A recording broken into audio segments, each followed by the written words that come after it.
দুর্বল লাগছে, আর পারছি না।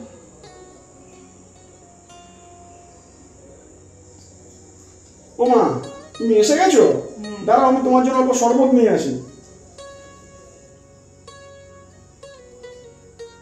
এনো মা, শরবতটা খেয়ে নাও।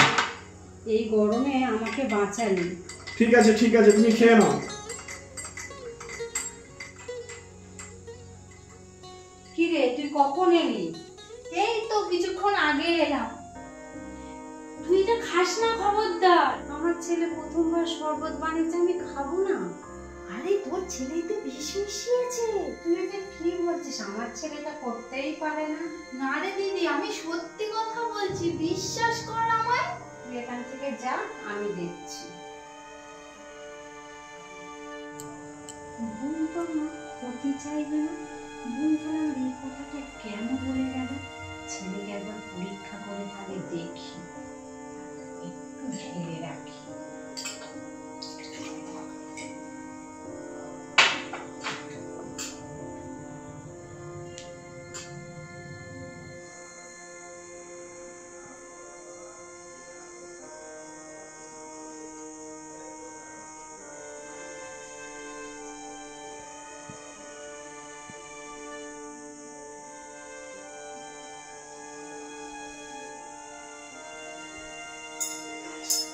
दूध हो गई काम तमाम।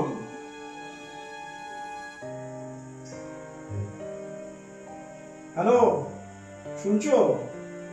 এই আরে দুধ हो गई काम तमाम হয়ে গেছে, তোমার ওষুধ তো ক্যালমা করে দিয়েছে। আরে দাঁড়াও দাঁড়াও, এখন এই বাড়ি সম্পত্তি সব আমার। আর আজকে তুমি রেডি হয়ে থেকো, তোমাকে সোনার দোকানে নিয়ে যাব, মন ভরে সোনা গয়না কিনবে। আরে না না, আমি শরবতের সাথেই বিষটা মিশিয়ে দিয়েছিলাম।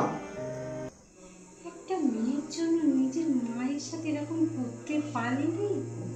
ঠিক আছে, আজ থেকে সব সম্পত্তি থেকে তোকে বঞ্চিত করলাম।